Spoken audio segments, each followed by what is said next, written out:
Brother தப்பா இருக்கு brother. Brother தப்பா இருக்கு பிரதர்.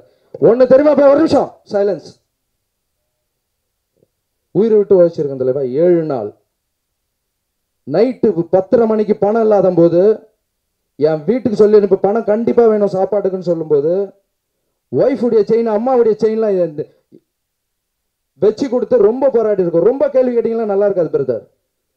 ப்ளீஸ் ஒய்ஃபுடைய செயினை வச்சு கொடுத்துருக்கேன். இவங்களுக்கு சொன்னானுங்க உனக்கு நன்றி சொல்றதுன்னு எங்க அண்ணிக்கு நன்றி சொல்லணும்னு எல்லாம் சொன்னானுங்க. தெரியுமா உங்களுக்கு? பாத்ரூம் பண்ண ரெடி பண்ண எவ்வளவு கஷ்டம் தெரியுமா? அங்க சாப்பாடு போட எவ்வளவு கஷ்டம் தெரியுமா? மெடிக்கல் எடுத்து போறது, அங்க குப்பை பெருக்கிறது எவ்வளவு கஷ்டம் தெரியுமா? நாப்கின் முதல் கொண்டு வாரி இருக்கோம் நாங்க. என் தம்பி அடிச்சிருக்காங்க தெரியுமா உங்களுக்கு? அது பெருசு படுத்தக்கூடாதுன்னு சைலண்டா இருக்கேன் நான். அண்ணன் ஹாஸ்பிட்டல் இருக்காரு போலான்னு சொல்லிட்டு போன தம்பிய கை காலில் அடிச்சிருக்காங்க சார் போலீஸ். என் தம்பியுடைய போட்டோலாம் ஒரே ரீசன் என்னன்னா பிரச்சனை மேலும் மேலும் மேலும் வளர்க்க கூடாது. சந்தோஷமான நிகழ்வுகளை நம்ம ஹாப்பியா கொண்டாடணும்னு. கழுத்து வழியில வெளியே வர முடியாது சார். உண்மையா உழைச்சிருக்கேன். நிறைய பேர் வெப்சைட்ல போடுறாங்க லாரன்ஸ் வந்து வேற ஏதோ நோக்கத்தானு. லாரன்ஸ் ரத்தத்துல ஊறுனது உதவினது இப்ப பண்ணல. லாரன்ஸ் 10 வருஷமா பண்ணிட்டு இருக்கான். லாரன்ஸ் சொந்த வீட்டுல வச்சு பண்றான். லாரன்ஸ் யாருக்கிட்டயும் போய் கடன் வாங்கல. 10 வருஷம் 60 ஒரு குழந்தைய வீட்டுல வளர்க்கறதுக்கு நீங்க இவ்வளவு கஷ்டப்படுறீங்களா? 60 குழந்தைய வளர்த்துட்டு இருக்கேன். 135 ஆபரேஷன் ஓபன் ஹார்ட் சர்ஜரி பண்ணிருக்கேன். எல்லாரும் கையிலையும் காலிலையும் விழுந்து 200 குழந்தைங்களை கான்வென்ட்ல படிக்க வச்சுட்டு இருக்கேன். மொட்டை சிவா கெட்ட சிவா வாங்கின படத்துல 1 கோடி ரூபாய் அள்ளி கொடுத்திருக்கேன். ஆனந்த விகடன் எனக்காக புக்கே போட்டு கொடுத்திருக்காங்க. இதுக்காக நான் பட்ட கஷ்டம் செயினை வித்து அதை வித்து கஷ்டப்படுற சும்மா கேள்வி கேட்காதீங்க சார். இந்த மாதிரி ஆளுங்க இருக்கிறதால சார் தான் வலி வருது சார். அப்ப நாங்க முயற்சி எடுக்க முடியாது சார். இல்ல தலைவா அவர் இல்ல நீங்க கேட்கறது ஓகே தலைவா, அது வலிக்குது. Please brother. பிரதர் நாங்க கேள்வி பதில் இல்லைன்னு சொல்லிட்டோம் பிரதர். சாரி எமோஷனல் வேணா பிரதர். Please please. இல்ல brother. Thank you brother. Thank you thank you very much. Thank you brother. Sir அப்புறம் இன்னொரு விஷயம் சொல்றேன் சார். அந்த 200 குழந்தைங்களை படிக்க வைக்கிறது நடிகர்கள் உள்ள இருக்காங்க சார். சொல்ல வேணாம்னு சொல்லியிருக்காங்க. ஹீரோயினி தமன்னா வந்து ஃபர்ஸ்ட் இயர், இது வந்து 3 வருஷம் ஆயிடுச்சு. ஃபர்ஸ்ட் இயர் வந்து அவங்க வந்து ஒரு 5 குழந்தைய படிக்க வச்சாங்க. சிம்பு தம்பிக்கு நான் ஃபோன் பண்ணி கேட்டிருந்தேன். அவர் கஷ்ட நிலைமையில எனக்கு 1 லட்ச ரூபா அனுப்புனாரு. அதில் ஒரு 5 குழந்தைய படிக்க வச்சேன். இதை தெரிஞ்ச இளைய தளபதி விஜய் நண்பர் தான். என்ன நண்பா ஏதோ ஒன்று பண்ணிட்டு இருக்கீங்களாமே, என்கிட்ட கேட்க மாட்டீங்களாண்ணே? தலைவர் கொடுத்தா வாங்கி பண்ணுறேன் அப்படின்னா உடனே 5 லட்ச ரூபா கொடுத்தாரு. அதில் 10 குழந்தைங்களை படிக்க வச்சேன். இது வந்து 2 வருஷத்துக்கு முன்னாடி நான் சொல்கிறது. அப்புறம் விஜய் சேதுபதி சார் வந்து ஒரு 3 குழந்தைங்களை படிக்க வச்சாரு. ஸோ இந்த மாதிரி நிறைய பேர் இருக்காங்க. யாருன்னா பேர் மறந்துருந்தா சாரி, நான் ஒரு லிஸ்ட் எடுத்து அனுப்பிடுறேன் அப்புறமா யார் பண்ணாங்களோ. ஸோ இந்த மாதிரி நல்ல விஷயத்துக்கு மட்டும் நாங்கள் ஸ்டூடெண்ட்ஸை எடுத்துகிட்டு போகிறோம் சார். இது வந்து வேறு எந்த ஒரு வேறு காரணமும் எதுவுமே இல்லை. அப்படி ஒரு சூழ்நிலை, எங்களால் முடியாத சூழ்நிலை, எங்களுக்கு வந்து பிரச்சனை மேலே பிரச்சனை வருது, செஞ்சால் எங்களால் செய்ய முடியல, நாங்கள் எவ்வளோ கேட்டோம் எங்களுக்கு கொடுக்கல. ஏன்னா கொடுக்குறாங்க இப்போ. அது என்ன ஒரு சின்ன ஒரு அடியோடு கொடுத்துருக்காங்க, அதுதான் வருத்தம்.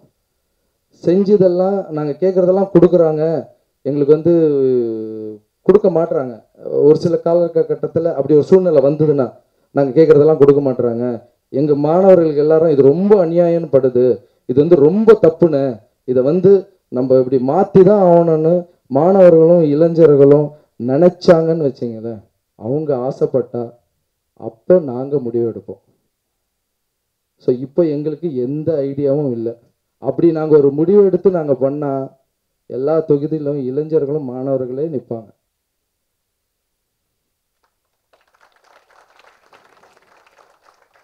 அது வந்து இப்போ இல்லை.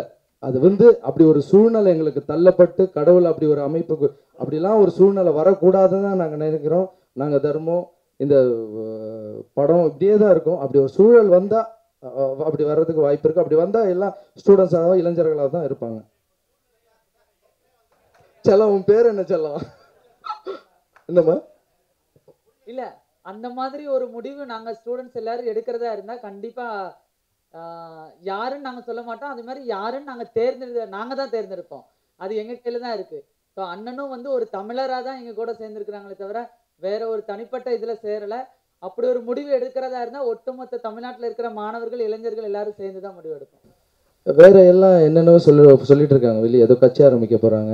என் வீட்டு முன்னாடி போட்டெல்லாம் அடிச்சு ஓட்டியிருக்காங்க சார். ஏதோ கட்சி ஆரம்பிக்க போகிறாரு. எனக்கு வந்து நிறைய பேர் ஃபோனில் என்ன சார் கட்சி ஆரம்பிக்க போகிறீங்களான்னு.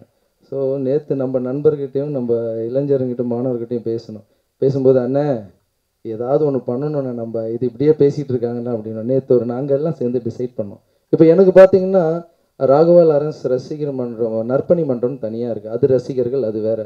10 வருஷமாக இந்த சோஷியல் சர்வீஸ் பண்ணிகிட்டு இருக்கிறதால ட்ரஸ்ட் இருக்குது, அது வேறு. இப்போது இதுக்கு வந்து நம்ம என்ன பண்ணலாம் அப்படின்னும்போது எனக்குள்ளே ஒரு 2 நாள் கேள்வி ஓடிச்சு. நண்பர்களும் நம்மளுடைய ஸ்டூடெண்ட்ஸ் எல்லாருமே கேட்டாங்க, இளைஞர்கள் எல்லாமே, ஏன்னா ஏதாவது ஒன்று பண்ணணும்னே நம்ம அப்படின்னு கேட்டாங்க. நான் ஒரு டிசைட் பண்ணேன். சரிப்பா, பண்ணுறதுக்கு முன்னாடி நம்மளுக்குள்ள ஒரு ஒழுக்கம் ஒன்று தேவை. அது உங்ககிட்ட நிறையவே இருக்குது. ஆனால் ஒரு சின்ன நம்ம ஒரு கண்டிஷனோட நம்ம ஒரு வரமுறையாக எல்லாமே பண்ணலாம். அதை பண்ணால் நம்ம டெஃபினட்டாக எல்லாருமே சேர்ந்து பண்ணலாம். அண்ணன் சொல்கிறது உங்களுக்கு ஓகேனா எல்லாருமே சேர்ந்து பண்ணலான்னு கேட்டேன் நான்.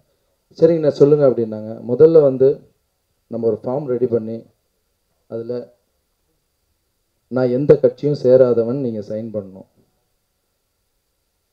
எந்த இயக்கத்தையும் சேராதவன் நீங்கள் சைன் பண்ணணும். அதுக்கப்புறம் நான் எந்த தீவிரவாதியும் சேராதவன் இல்லை இருக்க மாட்டாங்க. ஒருவேளை போலீஸ் டிபார்ட்மெண்ட் நான் பேசிகிட்டு இருக்கும்போதே சொல்கிறாங்க, சார் இப்படிலாம் கூட இருப்பாங்க சார்ன்னு. நம்ம இருக்க மாட்டோம். ஒரு வேளை யாராவது கேட்டால் கூட எங்கள் பசங்க அப்படி இல்லை சார், பாருங்கள் சார் நாங்கள் எல்லாருமே சரியாக பண்ணிகிட்டு இருக்கோம் அப்படின்னு சொல்கிறதுக்காக அது. அப்புறம் நான் முக்கியமாக ஒரு கருத்தை உள்ளே வச்சேன். எலெக்ஷன் வரும்போது ஓட்டு போடும்போது யாரும் பணம் வாங்க மாட்டேன்னு சைன் பண்ணி கொடுங்க எனக்கு அப்படின்னு கேட்டேன். எல்லாருமே நேற்று ரொம்ப சந்தோஷம், ரொம்ப ஹாப்பி. சரிண்ணே இதெல்லாம் நாங்கள் பண்ணி கொடுக்குறோம், என்ன பண்ண போகிறோம், உதவி மட்டும் செய்யலாம். இப்போ நமக்கு நாமே நம்ம உதவி செய்யலாம், உதவி செய்கிறன்ற பாதையில் போகலாம் நம்ம எல்லாருமே. வேற மற்றவங்க என்ன பேசினாலும் பரவாயில்ல. சரி உதவினா எப்படின்னு பண்ணலாம், கல்விக்கும் மருத்துவத்துக்கும் ஃப்ரீயாக பண்ணலாம், வேறு எதுக்குமே ஃப்ரீயாக பண்ண வேண்டாம். இவர் பேர் மணிகண்டன், வயசு 16 தான் ஆகுது, அம்பத்தூரில் இருக்கார் இந்த தம்பி. இவர் பார்த்தீங்கன்னா நம்ம போராட்டத்தில் கலந்து பீச்சில் அவர் இறந்துட்டார். அந்த இறந்த விஷயம் கூட எனக்கு தெரியாது. நம்மளுடைய நண்பர்களும் அப்புறம் நம்மளுடைய பத்திரிகை நண்பர்களும் அப்புறம் நம்மளுடைய ஸ்டூடெண்ட்ஸ் இவங்க தான் எனக்கு இந்த தம்பி இப்படி இறந்துருக்கான்னு காலையில் எனக்கு சொன்னாங்க. ஒரு 8 மணிக்கு சொன்னாங்க. சொன்னோடனே வீட்டு அட்ரஸ் எங்கன்னு கேட்க சொன்னோம். கேட்டால் அம்பத்தூரில் இருக்குன்னு சொன்ன போய் வீட்டை போய் பார்த்தேன். அந்த பையன்தான் இவர். இந்த ஃபோட்டோ பார்த்தோன்னே எனக்கு ஒன்றும் புரியல. ஒரு 2 நிமிஷம் அப்படியே பிளாங்க் ஆகிட்டேன். வீட்டுக்கு போய் பார்க்கும்போது அவங்க அம்மா தையல் மிஷின் வேலை பண்ணுறவங்க. ஒரு சில சந்தேகங்கள்லாம் கூட இருந்தது, இது இந்த போராட்டத்தில் தான் போய் இறந்தாரா அப்படின்லாம் கேட்டேன். அதுக்கு ஆதாரங்கள் அவங்க குடும்பத்தில் இருந்து வந்திருக்காங்க, அவங்களே சொல்லுவாங்க அவங்களுக்கு. ஸோ இதை பார்த்த உடனே எனக்கு என்ன தோணுச்சுன்னா, கண்டிப்பாக அந்த குடும்பத்துக்கு பெரிய பையனாக நம்ம இருக்கணும், நம்ம எல்லாரும் இருக்கணும். நம்ம ஸ்டூடெண்ட்ஸ்கிட்ட நேற்று கேட்டேன். அப்புறம் இந்த மீனவர் குப்பம் எரிஞ்சிடுச்சுன்னு நான் 10 லட்ச ரூபா கொடுக்குறேன்னு இருந்தேன். அது இப்போ அரசாங்கமே எடுத்து செய்யுது. அந்த 10 லட்ச ரூபா இந்த குழந்தை குடும்பத்துக்கு கொடுக்கலான்னு நேற்று போன உடனே அந்த காலையில் ஒரு 10 லட்ச ரூபாவை அந்த 10 லட்ச ரூபா இங்கே கொடுத்துட்டேன் நான். இது வெறும் பணம் தான் நான் கொடுத்தது. பட் இந்த குழந்தைய தமிழ் மண்ணுக்காக இறந்துருக்காரு, தமிழ்ன்ற வார்த்தைக்காக இறந்துருக்காரு இந்த போராட்டத்தில். ஹலோ, அவ்வளோ சீக்கிரம் 11:30 மணிக்கு வீட்டில இருந்து கிளம்புனா அவங்க அம்மா ட்ரெஸ் போடும்போதே கேட்டாங்க, ஏன்டா புது ட்ரெஸ் எல்லாம் போட்டுட்டு இருக்கேன்னா, இன்னைக்கு ஒரு நாள் நான் போட்டுக்கிறேம்மா, நாளையிலேருந்து அதெல்லாம் போட மாட்டேன், நாளைக்கு மிட்டம் டெஸ்ட் இருக்கு, நான் படிக்கணுமான்னு சொல்லிட்டு இருந்தேன். அவ்வளோ சீக்கிரம் பசங்கள்லாம் சேர்ந்து கிளம்பவே வீட்லேயும் சொல்லாமையே கிளம்பி பீச்சுக்கு போயிட்டான் அவன். சரி, அவங்க பசங்களை விசாரிக்கும் போது பீச்சுக்கு போயிருக்காங்கம்மா பசங்க, மணிகண்டனும் கூட போயிருப்பான்னு எங்களுக்காக சொன்னாங்க. அவங்க 6 மணி வரைக்கும் 7 மணி வரைக்கும் வெயிட் பண்ணோம். பசங்களாம் ரிட்டர்ன் திரும்பி வந்துட்டாங்க, பையன் மட்டும் வரவே இல்லை. அதுலேருந்து 8 மணி வரைக்கும் அங்கே அவங்க பசங்க எங்ககிட்ட உண்மையை சொல்லலை, எங்கள் கூட வந்தான்றதே மறைச்சிட்டாங்க.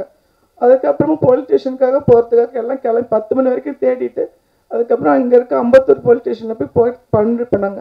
அவங்க நாளை காலையில் எல்லாம் பசங்க திரும்பிடுவாங்கம்மா, நீங்கள் வீட்டுக்கு போயிடுங்க, 5 மணிக்கெலாம் கலைஞ்சிரும் கூட்டுன்னு அவங்க எங்களுக்காக சொன்னாங்க. அவங்க அம்மா அதுக்காகவும் பயந்து நீங்கள் வீட்டிலே வெளியிலே தான் காத்துட்டு இருந்தேன், எப்படியாவது குழந்தை திரும்பிடுவான்னு சொல்லி. மறுநாள் காலையிலையும் வரல. காலைல 10 மணிக்கு போய் கம்ப்ளைண்ட் கொடுக்க போகும்போது ஒரே கலவரம் ஆயிடுச்சு, நீங்கள் இங்கே கம்ப்ளைண்ட் கொடுக்க முடியாது, பீச் ஸ்டேஷனுக்கு தான் போய் கம்ப்ளைண்ட் கொடுக்கணும்னு சொல்லிட்டாங்க. அதுக்கப்புறமா அவங்க 22 போன பையனை நாங்கள் 24 காலையில் ஒரு 11 மணி வாக்கில் போனோமா தான் பார்க்குறோம். அவங்க 8 மணிக்கு எடுத்திருக்காங்க. ஸ்டான்லி இது ராயப்பேட்டைக்கு அனுப்பிச்சிட்டாங்க பாடியை நாங்கள் போகிறதுக்குள்ளே. ஸோ இதை பார்த்துட்டு இருக்கவங்க யாராவது அந்த குடும்பத்துக்கு உதவி செய்யலாம் நம்ம. எல்லா ஸ்டூடெண்ட்ஸும் எனக்காக மாணவர் மேலே வரீங்களா? ஒரு நிமிஷம் எல்லாம் சேர்ந்து ஒரு போஸ் கொடுக்கலாம். Come on please.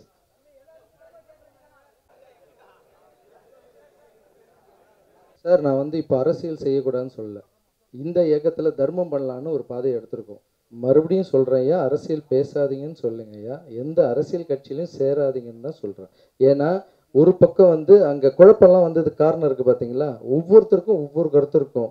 ஸோ இது வந்து இந்த அரசியல்வாதி தான் சொல்கிறாங்க, அந்த அரசியல்வாதி தான் சொல்லுவாங்க. எங்களுடைய எண்ணமும் பாதையும் க்ளீனாக இருக்கணும். ஏன்னா நாங்கள் வந்து வாட்டர் இருக்கிற கிளாஸ் மாதிரி க்ளீனாக இருந்தால் தான் எங்களுக்குள்ளே மற்றது எதுவுமே வராது. நாங்களே க்ளீன் இல்லாமல் டஸ்ட்டு ஏதோ ஒரு க்ளீன் வாட்டரில் பிளாக் விழுந்தால் எடுத்து போட்டுடலாம். ஏன் நாங்களே க்ளீன் இல்லை, நாங்களே நீட் இல்லை, எங்களுக்கு ஒரு பாதை இல்லைன்னா நாங்களே டஸ்ட்டாக இருந்தால் நாங்கள் எப்படி நாங்கள் கிளியர் பண்ண முடியும்?